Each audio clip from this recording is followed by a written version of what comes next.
What is up, you guys? Welcome to another edition of The Game Changer. I am indeed Nate the Effing Great, the guy who unfortunately had to work Black Friday, and it was a madhouse, I tell you, and it's nothing better than coming home to two dogs who just really want to just get nothing but attention from you. Oh my gosh. Telling you what, guys, it seems like a good idea, but when you're the only one here, you're the only thing that they want to go after.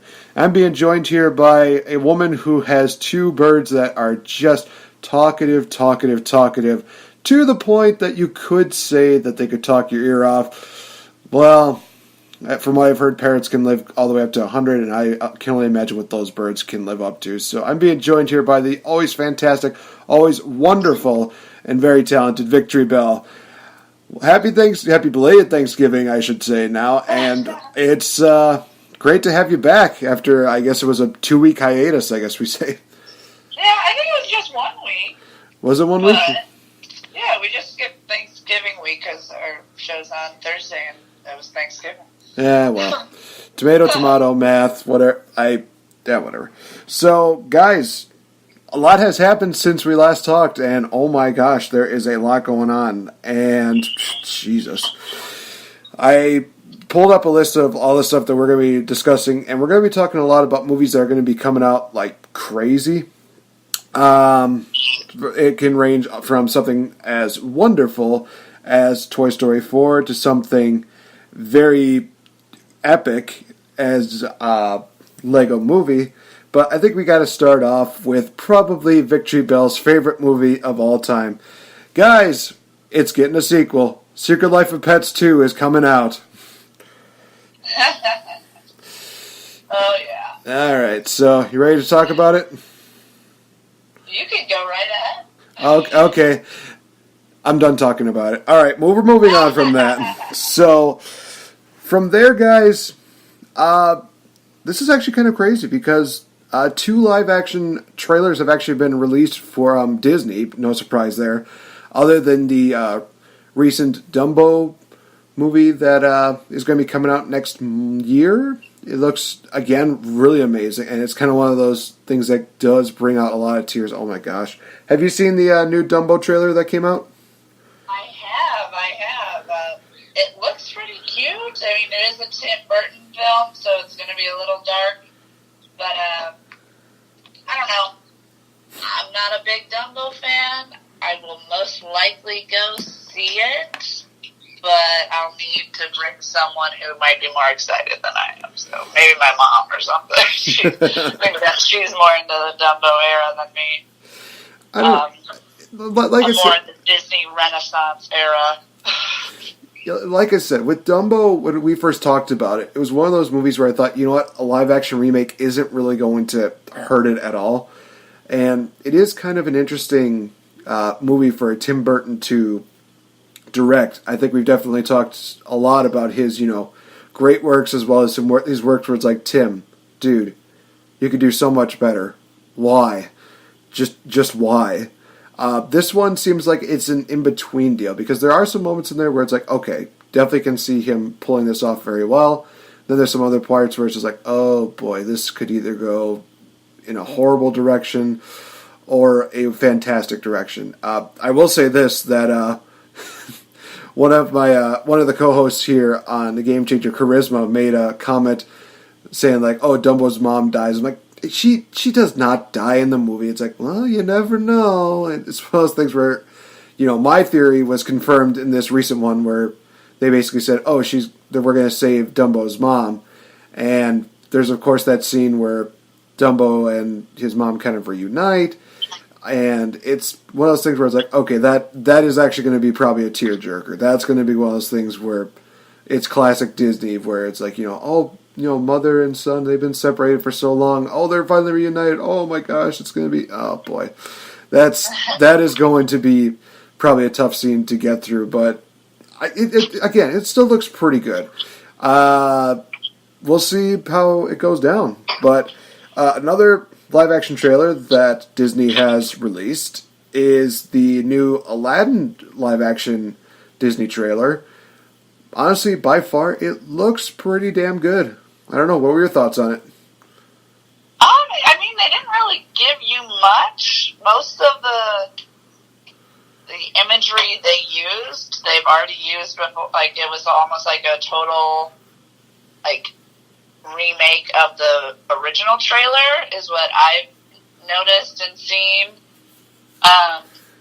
It's as if they were just trying to give you the exact same trailer and then just upgraded CGI. But I don't know. Who knows? I don't think they showed me enough for me to have an opinion on it. I mean, I know what Aladdin is. I know the story. So they haven't showed me anything that I'm like, whoa. Like, even the Cave of Wonders, I was like, yeah, okay, that's kind of the same. Yeah, I get what you're saying. I think it definitely does still have a little bit more time to develop and really maybe pique people's interests because, you know, obviously they have a lot of expectations when it comes down to it. There is a lot of really good stuff that, you know, especially for me as a big Aladdin fan, I'm hoping that it works out well, but it may come to some, you know, it might rub people the wrong way considering that now it's like, okay, now they're trying to do live action everything now. And for a lot of people, it's going to be very hard to see somebody else playing the role of Genie that's not Robin Williams. And Will Smith, love the guy, think he does a pretty good job, but this is going to be one of those roles where I'm thinking, this is a bit of an odd choice for a guy to play Genie, but maybe Will Smith's for sure Genie. Yeah, yeah. From what the sources have told me, yes. That's funny. I mean, Will Smith is Will Smith. He's not like for me, he's not really like oh, now he's this character. Like, whatever character he is actually just Will Smith. So now the Genie is going to be Will Smith. So, like, for real. Every movie Will Smith's in, and I think everybody who knows Will Smith would agree that he does not change. That was just Will Smith. That was really good at shooting. Men in Black is Will Smith who wants to fight some aliens. Like, it's always the same persona, a little bit of a snarky, gangstery feel. So I'm guessing this Genie has a little more attitude and a little less voices. Yeah, I could probably see that. And let's just hope that it's not going to be a nightmare as Will Smith Fish was in Shark Tale, because, oh God, I know there's so many people that remember that, and I apologize. That, and then I got reminded of what that looks like. I didn't hate Shark Tale, but yeah, it was Will Smith. It wasn't a fish. It was him as a fish. He's talked the same. He doesn't change his voice. He doesn't change. So just expect Genie to have Will Smith's actual voice and do just what Will Smith wants to do. Yeah. That sucks. I would want a comedian to be Genie. I think Genie, any comedian, just a comedian who has voices, because that's what Genie was all about, was like, oh, I do now the French accent, and then I do a little kid accent, and then I do this accent. And, like, I do not see, I mean, if he does it, that's awesome, but I do not see Will Smith doing that. Yeah, I don't see, like, Will Smith pulling out, like, a Jack Nicholson or, you know, any of the other characters that Rob Williams brought to it. Definitely do not see Will Smith doing, like, a Carol Channing, because, oh God, I think that... Right, but that's hilarious. That's what we liked Genie. Yeah, but who knows, maybe Will Smith will prove us wrong, but for right now, it's kind of like, the verdict's out right now, but we'll see, you know, how it goes down. We'll see how it goes down when we get closer to that time. But one movie that we also kind of are a bit hesitant on, and you've definitely been very vocal about this, about the fact that they continue saying, it's a live-action movie. It's like, no, it's not. It's a completely CGI animated movie. Stop trying to twist it around. Of course, we're talking about the release of the trailer for Lion King. Your thoughts, first off. Yeah, no, again, good imagery. They're not really giving us anything. They're just trying to get the hype going. So I do know there's some videos out that show like what to expect out of these things. I don't want to watch those. I want to watch the video when it actually comes out. I like to be surprised. It looks kind of like the Jungle Book. Same people who brought you the Jungle Book. The Jungle Book's CGI animation was fantastic. I guess that's all I can say about it, because they didn't really show us any characters. Well, not really too much in the way, and not really much in the way that where we can establish what they're going to be like. It was just kind of them doing, I think probably what the original Lion King, trailer probably did was just, hey, these are the animals, this is what's kind of going down. Very vague about it. But then again... Yeah, I think we had narration from the new Mufasa, right? Sorry, it's been a while. No, it's still the same old Mufasa. It's still James Earl Jones, and I'm totally okay with that. That's awesome. But it is him narrating the trailer, I'm pretty sure. You know what? If he narrates the whole thing, I will totally be okay with it. I will at least watch it twice before thinking, okay, I'm over it. Because it is James Earl Jones, and that guy can sell me... I was just asking. I know. Was he narrating it, or... I forget. He was narrating bits and pieces of it during the trailer. Right, like so. Simba, this is going to be your freaking land, whatever. And then, yeah. So that's it's going to be really realistic, which will be kind of cool. Because I do think we saw Rafiki, which is the baboon. Yep. He definitely looked actually like a baboon. I was like, well, that's a baboon for sure. but yeah, it'll be interesting. You kind of got the visual in my head of now Mufasa talking to Simba while they're on like the top of Pride Rock, where his line is now changed to where it's like, everything the light touches is our frickin' kingdom. just hearing that, I'm like, oh my gosh. That's a little more epic than the stoic James Earl Jones. That I would literally lose my mind if he were to say that. It's not going to happen, but it's just one of those things where he just drops that. I'm like, did James Earl Jones just say frickin' in Lion King? You know what? I'm sold. Okay, James Earl Jones, you get some kind of award for this. I don't know what, but you get some kind of award for this. Just making the word frickin' sound cool. That's just me. We also got another teaser trailer for... God help me, why are they making another one? But at the same time, it's kind of like... I'm a little bit excited for this because they released a teaser trailer for Toy Story 4. Actually, they released two of them, to be honest. So it's kind of interesting to see them, really... Well, okay, the first one is a bit of a teaser. The second one is kind of one of those things you would see at the beginning of like a Pixar movie where they're just randomly talking. First one is just having all the toys, they're hand in hand, they're doing like a little circle with each other, and then it all just ends up in a big shamble. The second one has Jordan Peele and Keegan-Michael Key, which honestly I was not expecting them to be in any Disney film, but they are. In this, they might be in this one for all we know. Just them trying to be like, oh man, yeah, Woody, hey, there's a snake in my boot, and then they're just trying to say like, oh, this is Buzz Lightyear's, quote. And they're just messing it up, and then Buzz Lightyear does his actual quote, and it's like, yeah, right, come on. Trying to go infinity and beyond that, come on. There's no way that would actually happen. It's like, yeah, like your guys made more sense. So. But see, those two, either one of those two I would have accepted as Genie, by the way. Just throwing that out there. They're freaking hilarious. And can do a lot of voices, as you saw in that. But... back to Toy Story. Yeah, what the hell? Why is there a 4? I thought we ended very nicely. Like, yay! Okay, I accept the end of Toy Story. And now, I don't even know how many years later, they're going to try to open our hearts back up again to destroy it somehow. I just know it. There's a funny prank that somebody actually did that I thought was kind of genius.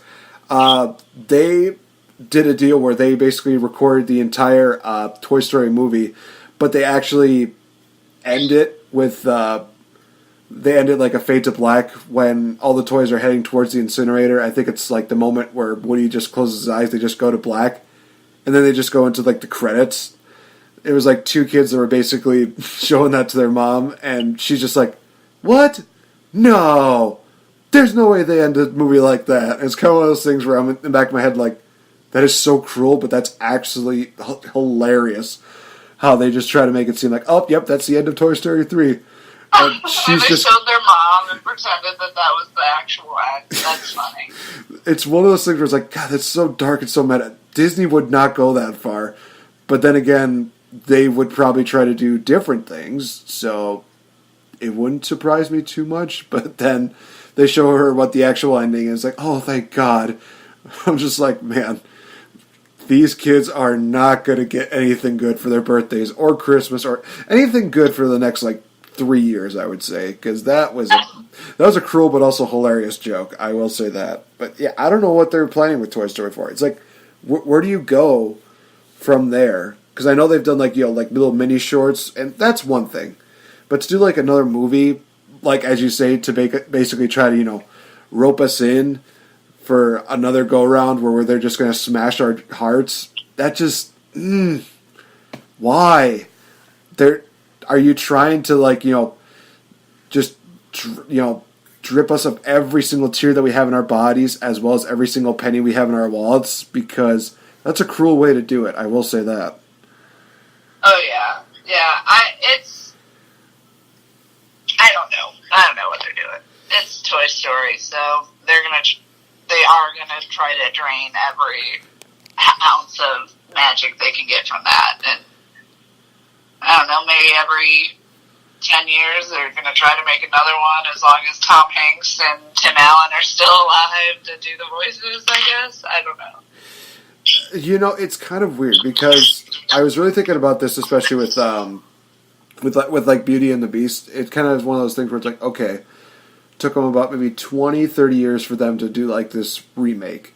I can only imagine, 20, 30 years later, they're going to just do another remake. And then again. And then again, and it's like, man, they're just going to keep doing this in an infinite loop. They're going to try to be like, oh, hey, we're just redoing everything to the point where it's like, hey, we can turn somebody into an actual beast. I'm like, well, that's kind of dark, but also sounds kind of cool, to be fair.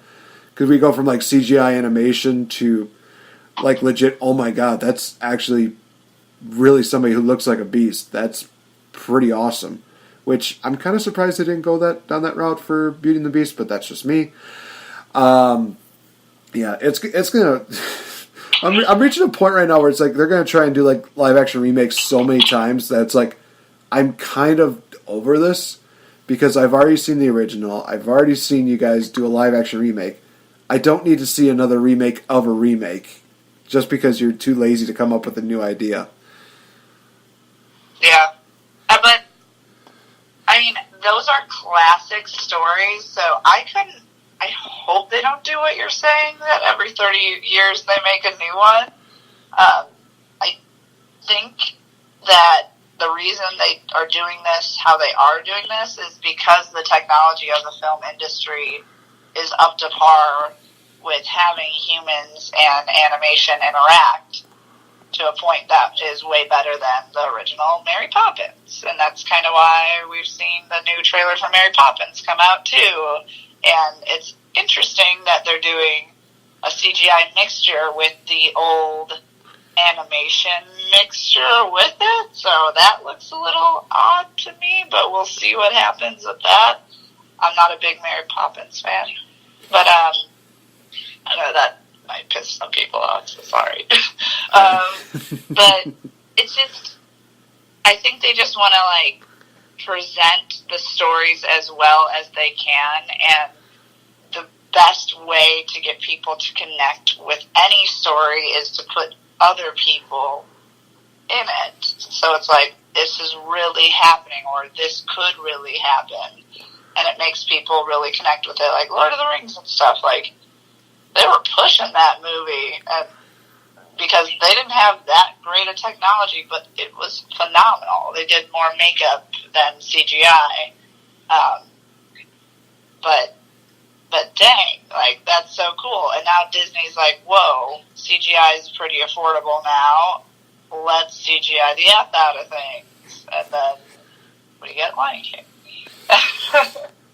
It's just, in saying new live action is a way to get people to come see it like it's a new movie. So that's kind of where they're going with most of these, even though most of our things do have actual characters and humans that can make it live action. Yeah, no, I totally get what you're saying. I don't know. It's just going to be really interesting to see where they kind of go from here, because obviously there's so many of these, different movies that they're going to try and make either sequels of, like you said, or different, interpretations. And with this new, Mary Poppins one, it's going to be interesting. But I think one of the things that's going to maybe give some people nostalgia is the fact that, and I'm saying this because I saw it on one of the posters, that it is going to feature Dick Van Dyke, who was indeed a part of the original Mary Poppins. So. Oh yeah, no, people are stoked about that. I'm stoked about that.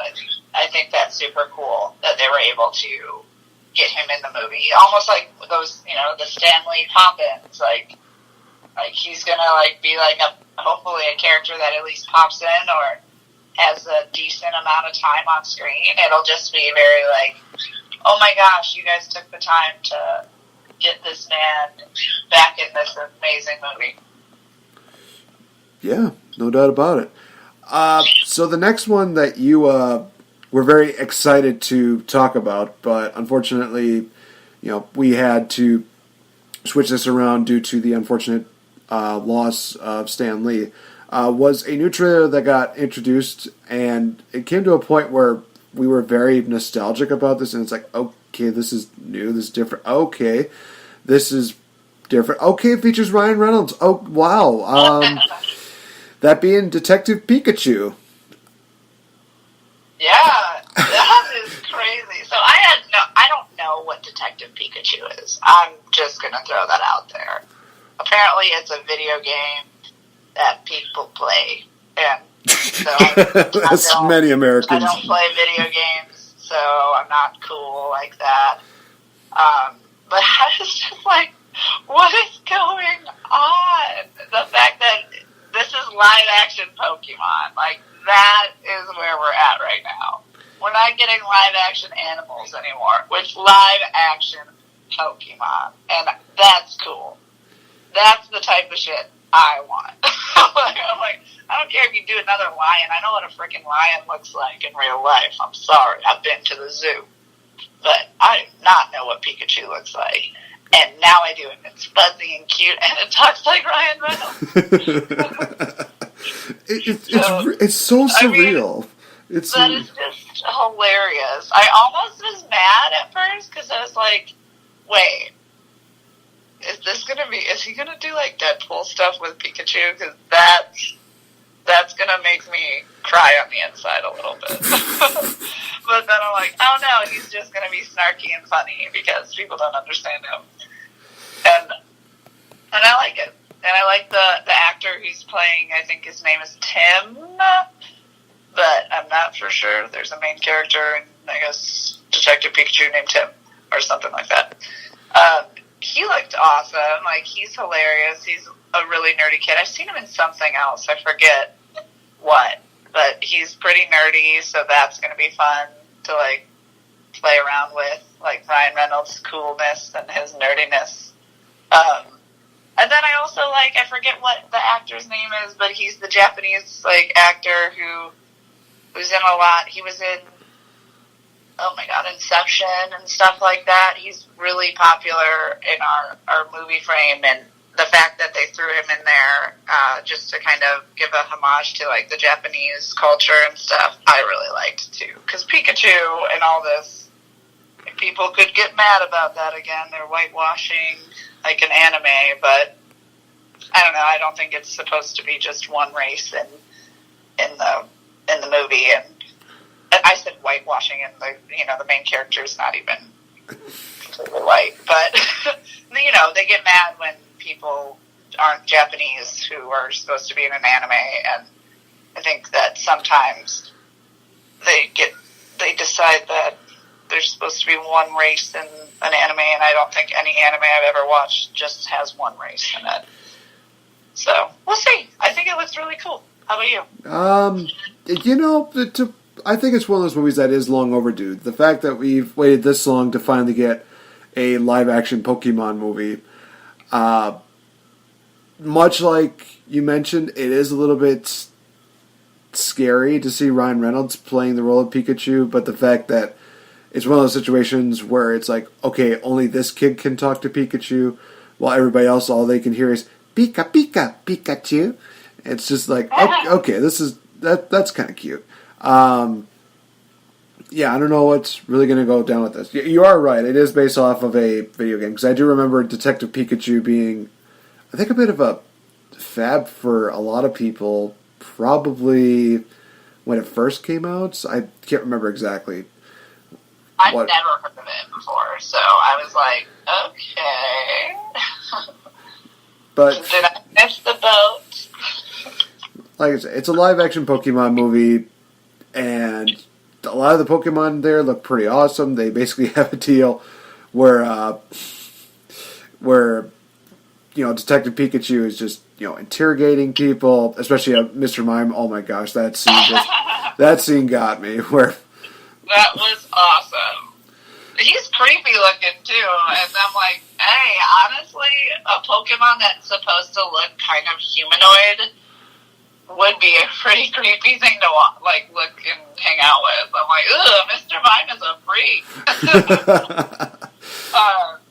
But I bet you would know, one of my favorite Pokemon was about to eat Pikachu, and I was like, oh my gosh, it's a dragon! Charizard, yay! Charizard, yay! But just in general, the Charizard looked so freaking cool. I was like, yeah, it's awesome, and it's big, and it's intimidating. It's not supposed to be cute, guys. This is very true. It's supposed to look legit dragon. It's supposed to look like a legitimate thing that just would probably eat you. And in the trailer, it literally looks like it's going to eat Detective Pikachu. So I'm pretty sure that's how the movie ends. Then it cuts to black. And Pikachu died. We'll see. It's one of those situations where it looks like he's going to be dead, but then just see Charizard just look at his stomach, he just starts rumbling, and just Pikachu just shocks his way that Charizard just blows up. He's just like, gosh! Okay. That would be very... And, we forgot, we didn't talk about Psyduck, too, because Psyduck looked really funny. Oh, my gosh. Psyduck. He is awesome.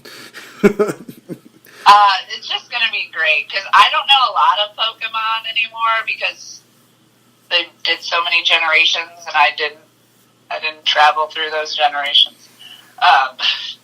But I'm super stoked for all the nostalgia of, the Bulbasaurs and Psyduck, and just all this great old Gen 1 Pokemon getting their time on the big screen in live action form, whatever we want to call it. CGI animation live action. Yeah, well, I think we'll call that to be a safe bet. It does looks really good, and I'm very interested in seeing what they do with this. Which is not that I can really say too much about this next one, because we got the trailer for this with very minimal promotion, because they are coming out in 2 weeks. Oh gosh, this is gonna be tough for me. So bear with me, folks. You remember earlier this year where we had another great movie, another great Marvel movie called Deadpool 2? Well, since Disney now owns Deadpool, they're going to try and remake that and call it Once Upon a Deadpool. And is it going to be rated R? No. Much like Venom, it's going to be PG-13. The trailer looks funny. I mean, you have some of the scenes and some of the random stuff from Deadpool 2. I mean, okay, I'm in my happy place because I'm just imagining again the interaction between Yukio and Deadpool where they're just saying, "Hi Wade, hi Yukio." Just like, okay, that somehow that's turning into my happy place right now. Anytime I see that, it's like, okay, she's adorable, he is awesome. This is like the best combination ever. I just want, if the whole movie were to just do that, I would be happy with it. But you know they're going to try and trim it down. They're basically going to try and do something with it where it's just like, people are going to be pissed. I will say this to a lot of people that are going to be complaining and whining. It's like, oh, we already got Deadpool 2. We already got this. We already got that. Why are they doing this? We shouldn't even support it. You don't want to support it? That's fine. Don't go see the movie. That's the best advice I can give you. Don't pay a ticket to see the movie. Unfortunately, I'm probably going to be one of those people that's going to see it just to see what the hell Disney's thinking with this movie. But you know what? Maybe it's not as bad as we think it is to be. But then again, maybe it's going to be worse than we think it's going to be. I think that, if they cut out the whole, baby leg deal, I can deal with that. I honestly can, because there's a point where it's just like, okay, watching it a second time it's not as funny. It's kind of uncomfortable. But that's just me. But I'm just legitimately curious as to what the hell they're going to be doing and how they're going to make this PG-13, and is Ryan Reynolds going to be able to adapt to that? Because I feel like Ryan Reynolds Deadpool and Ryan Reynolds the actor are two different people. I'm not going to lie. It's going to be interesting to see how this plays out. Well, in general, I mean, yeah, Ryan Reynolds is an actual actor, unlike Will Smith, who kind of just plays himself in every movie. Whoops, I did it again. But I do think that Ryan Reynolds is freaking hilarious, and he's a comedian. He's usually a comedian in every single film he's in one way or another. Even if it gets a little serious, it'll always have a little bit of comedy in there because he's good at that. I think it would still be funny. I actually did not see this trailer yet,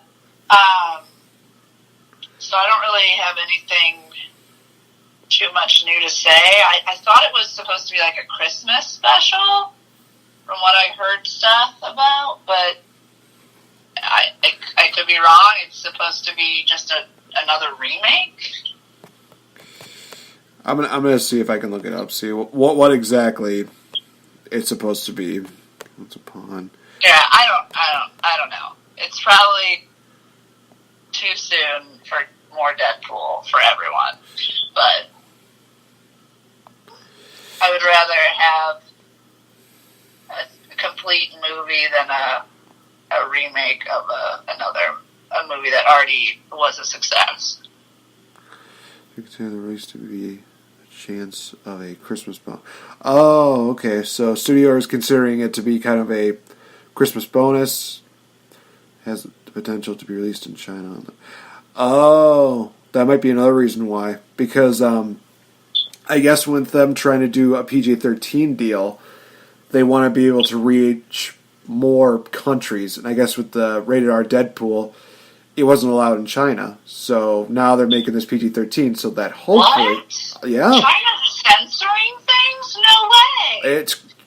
It's crazy, I know. But it's not crazy, it's China. They don't allow Google. What? Man, we're just learning a lot about you. You have issues with Will Smith playing Will Smith in every single Will Smith movie that's Will Smith-like. I like Will Smith, though. I do. I do like it. I like him in Hancock. I like him in I Am Legend. I like him in almost every movie, but I accept the fact that this is Will Smith in the world of I Am Legend, or in the world of I, Robot, or in the world of Bright, that new movie that came out, 2 years ago now? It's not that new anymore, but when he messed around with orcs, I'm like, oh, it's Will Smith, and now he's like in the Lord of the Rings. I don't know. But no, I like him. I just also know that's him. That's what he does. And that's why I used sarcasm when I was like, no way, China's censoring shit. Because everybody knows they censor everything. They couldn't see Winnie the Pooh. It was too deep. It was too deep for them. Oh, really? Come on. Well, no, it's actually because the people some of the rebels against the Chinese government use a character that looks like Winnie the Pooh. So they said that was a rebellious act. Oh, to show Winnie the Pooh. I gotcha. Okay. No, don't accept that. Like, that's bullshit. Like, I would be like, what the fuck? Like, no, that's not cool. That would suck if we were as censored as China, but we're definitely censored in ways, but that's another story with another person, whatever. News. I'll get off of my news. Sorry. I feel like there's a lot more saltiness to you in this episode than any other episode. I'm just saying. I'm sorry. I'll be happy again. So I was just getting real. The real world is... I understand. The real world is a cruel place sometimes. And by sometimes, I mean a lot of the time. Sorry I watched the news. Hey, and now people know why I don't watch the news, because negativity is a horrible thing, and it just does not... It doesn't look good on a lot of people. But anyway, one of the things that I think is kind of cool about this PG-13 deal that I actually did not know about is that Ryan Reynolds only agreed to this if the part of the money gets donated to charity for this movie, which actually does tie in, because I looked at the article a little bit better and I'm like, oh, so that's why he was doing, like, you know, the pink Deadpool gear.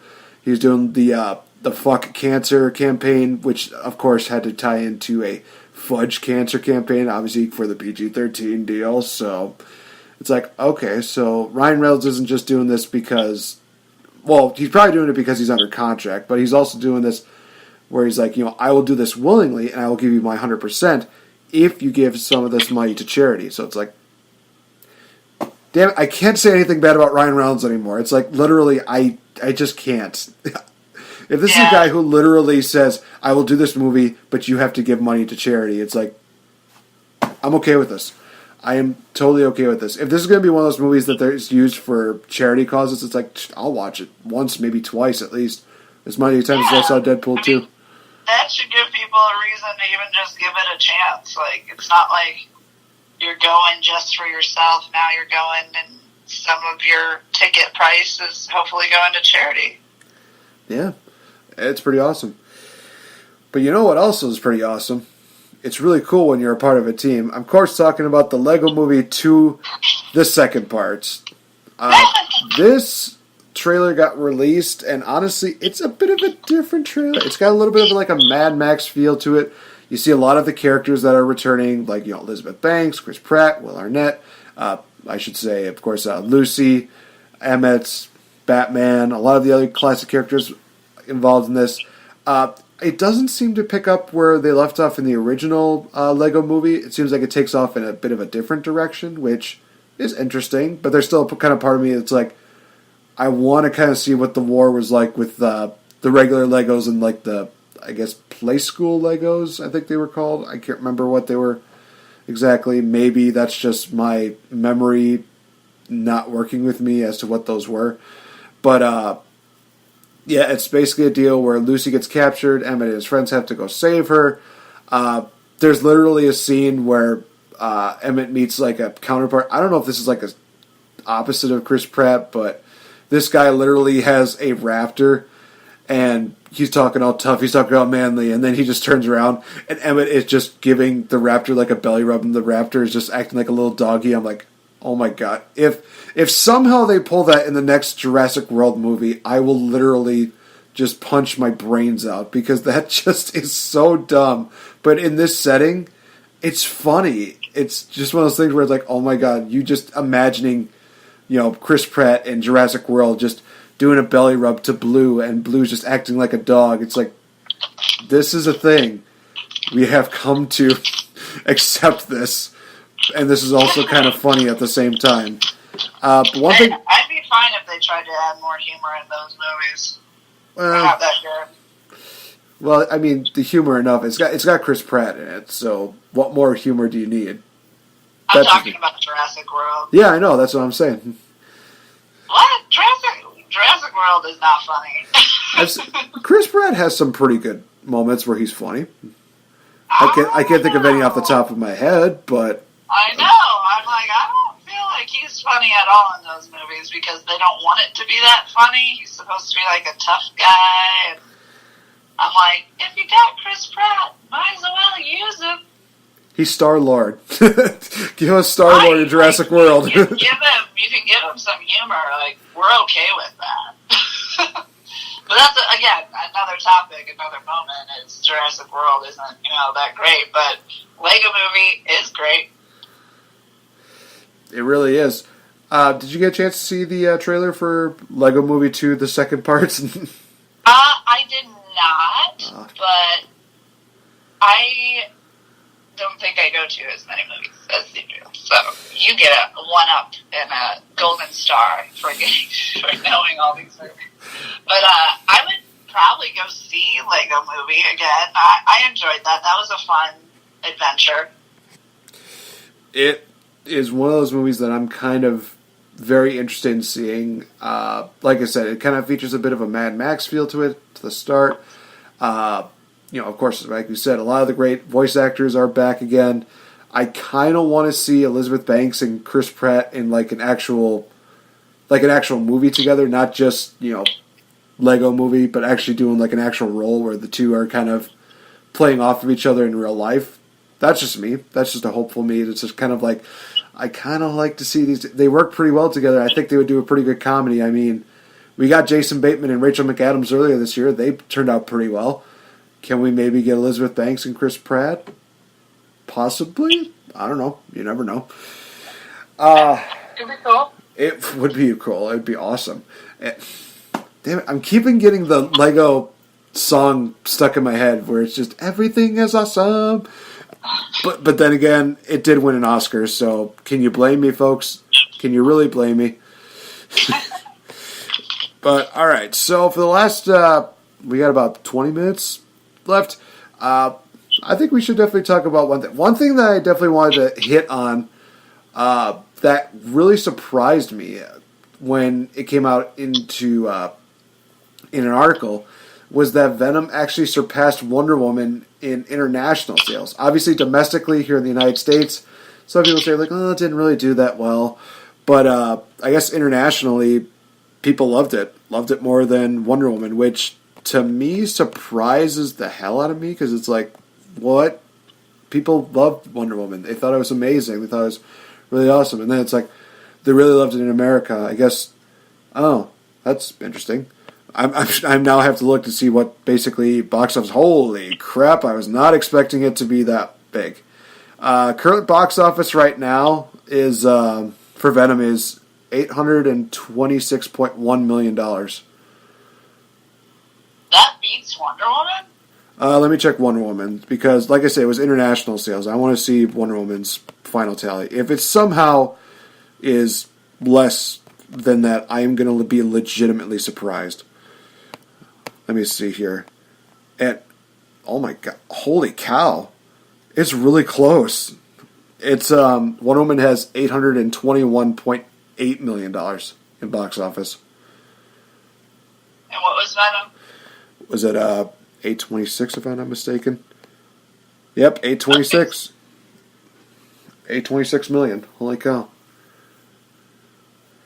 Wow. Well, that's cool. Good for Venom. Maybe that means they'll get more stuff. It's just one of those things where I'm not... People know, of course, that VicTori Belle is more the DC gal and I'm more the Marvel guy. It's not one of those things where I was trying to bring up basically being like, ha, Marvel did better than DC. It's like, no, I was legitimately surprised that it actually did that well. It was one of those movies where it's like, hey, it's good. It definitely is one of those things where it has its moments. It's great to see Venom. But unfortunately, compared to Wonder Woman, it's kind of like, well, you basically have an alien versus a goddess. It's kind of hard to choose against the goddess, but I guess people around the world are choosing the alien. That's, again, one of those shockers for me. But then again, we are going to be a couple years away from a Wonder Woman sequel, WW84, that's right. I don't know why I went to WM. I thought you were going to say WWE. No.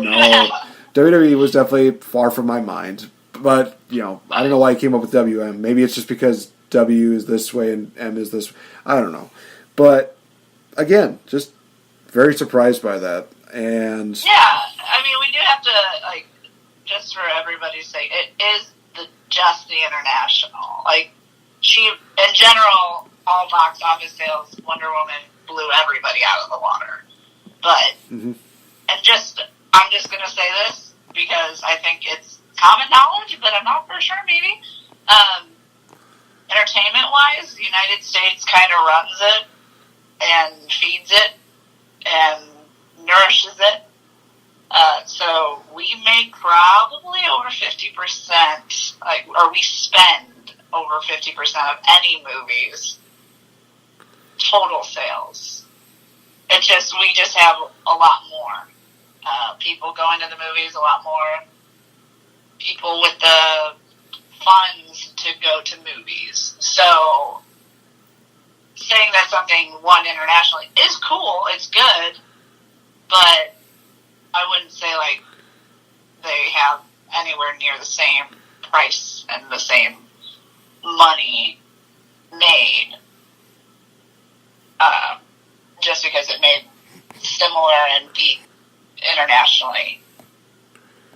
But everybody knows that. Or if they don't now, they know if they listen to our podcast. But that's just how the United States, that's why we host the Oscars, we host everything, is because we support movies really well with our money. Yeah, it's the only problem is that money does run out, and then people run out of ideas, and the crappier movies we make, the less money we're going to make. So hopefully within the next couple of years they still find enough really good fresh ideas, but we'll see. So final thing I want to really hit base on was this article that was brought up that we never really got a chance to talk about. We were going to talk about it in a recent podcast, but we just didn't have the time. An article from ScreenRant.com that says the Avatar sequels will blow Marvel out of the water. So I'm going to be honest with you guys. I have not seen Avatar. I really have not. I haven't had a chance to. But I will say this, that if I do plan on watching a Marvel movie for 3 hours, I think I can handle watching this movie for, I think it's about a 3-hour run. Is that correct? Yeah, it's relatively long.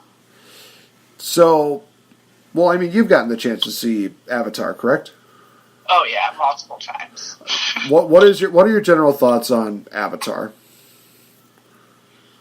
Epic movie. It's honestly one of those movies that you leave being like, holy shit, what did I just watch? That was crazy. It was amazing, and I've been waiting for the second for a while now. Everybody knew, or everybody felt like they were going to make more, and I don't remember how long it took them to make the first one, but it did take a really long time, basically because they made a whole new world, a whole new language. The CGI was just fantastic.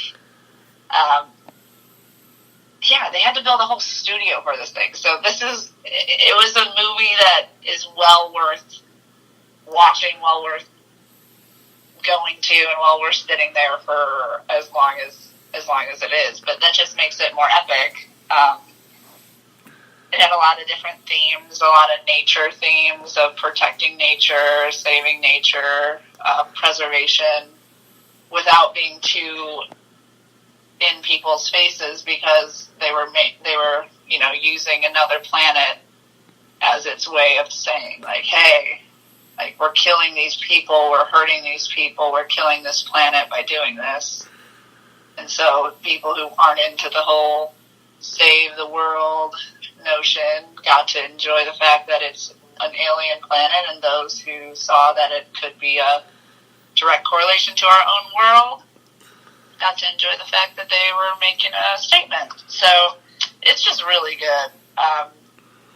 I would watch it if I were you. You're a movie dude. You would freaking love this movie. I will definitely give it a chance. Before the year is over, I will tell you what, guys. I will watch the movie. I will do a full-fledged review on it, so that way I can at least say that, hey, I watched it, and I can at least have a little more say as to the matter. I mean, obviously, like the title states, the Avatar sequels will blow Marvel out of the water. 2020 is when the next sequel is going to be coming out, or at least that's when the next one is planned to coming out. Apparently, it's going to have 4 sequels from there. So they're planning on making it into a franchise, which tells you that it's probably going to be one of those really well financially sound as well as planned out movies. And that's one of the things that I think that gives them a huge advantage.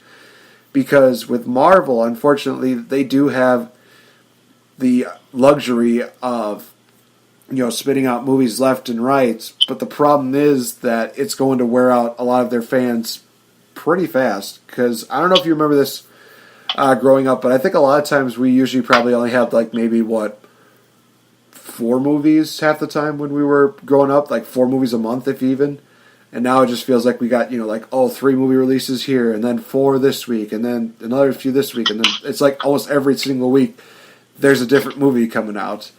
And it's not always a bad thing. For some people, they can actually handle that. But for the most part, there's a lot of other people that are just they want to just be able to just let that sink in and be able to just enjoy the fact that, hey, we got the chance to see a movie, we're letting it sink in here, and we're excited for the next one that would be coming out maybe 2 years or 3 years or something like that. But now we're at the point where, we're so spoiled that they're basically saying, oh, you only have to wait a year and a half or maybe a few months because we already got this done, ready to go. So I think the thing is with Avatar is that you mentioned the fact that, they have a really good story behind it. They have a good characters behind it. They have all of these great things behind it, and they're taking time with it. And it's really great to see that. And that's one of the reasons why I feel like, Incredibles 2 was really good this year, was the fact that, they didn't just dive right into it. And they even say right off the bat, before the movie started, it's like, hey, we know you wanted to see a sequel to this, but you have to remember, we're trying our best to make this a perfect movie for you guys. We don't want it to be one of those things where we just, half-ass it. We want to give you guys our best to give you the best movie that you can do. And I think James Cameron is a genius for saying, we could release this, in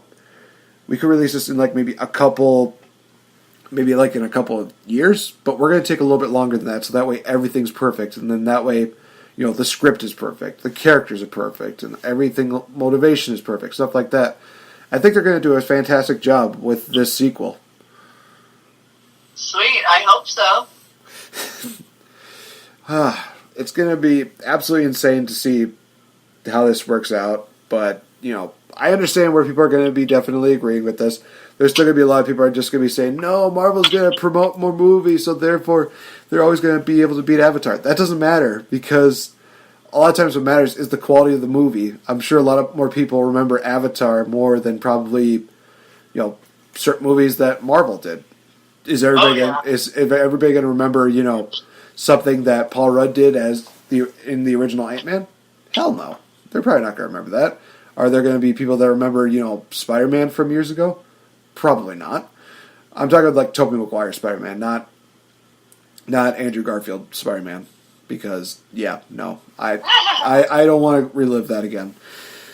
too much sadness and too much depression with those movies. Anyway, but yeah, like I said, I feel like with James Cameron, he is doing the basic formula of basically saying, we took this long to create a really good movie. We're going to keep that formula going. Like I said, that way we're working out all the kinks, we're working out all of the, like the glitches, everything like that. Where basically, like I said, it's going to be one of those movies that's going to be making a boatload of money, especially for those that are going to watch it in 3D, because didn't Avatar come out in 3D when it first came out? I don't remember. I think so. I would think it was around with the whole initial 3D push. I don't think I saw it in 3D. I don't like 3D. It hurts my eyes and head. But, yeah, I think it came out in 3D before. All right. So for those of you fans that are going to take VicTori Belle to see a movie, mental note, don't take her to a 3D movie because she will probably hate you. Well, I would rather, I think it's overpriced and it hurts my eyes, so yeah, I don't go. Which one's a more priority, the overpriced deal or the fact that it hurts your eyes? I know which one's my priority. It hurts my eyes. There we go. Priorities, ladies and gentlemen. All right, so with that, we'll wrap up this edition of The Game Changer. It was quite the episode. We talked a lot about trailers and, of course, a lot of things that went on throughout the world. Next month is December, the final month of 2018, and then we move on to 2019, guys. It's going to be absolutely insane. So definitely you can expect these next few episodes to feature a lot of the best of, and probably even some of the worst of this year. We'll be talking about some, certain things like movies, some events, stuff like that. Definitely check that out. As I mentioned before, the 12 Days of Fantasy Bookings will be taking place starting this Saturday. I've been working on these a lot, and I'm hoping that you guys enjoy what comes out of it. So much more that's going to be coming out. And guys, give us a like on our Facebook fan page, Game Changer. Definitely share it. Definitely give it likes. Definitely even comment on it. Comment on the stuff that you see us posting on. We really would love to hear your feedback. Also check out VicTori Belle on her Facebook fan page. It's always amazing just to see what she's up to. And I mean, recently she was talking about being in Viva Las Vegas, and just seeing you do like the rock climbing deal, and it's just like, oh gosh, I would not survive probably 2 miles of that. I'd probably be that guy that's just like, I got it, grabs one rock where it just like falls off, like, oh crap, just tumbles right down like a tumbleweed. It's like, you okay? I can feel my spine. That's a good thing. What about anything else? I can't feel my legs. I think I'm okay. I don't know. But, alright, so with that being said, guys, we'll wrap up this edition of The Game Changer. For VicTori Belle, I've been Nate the Effing Great. Thank you so much for joining us, and we'll talk to you guys in the next episode. Bye-bye.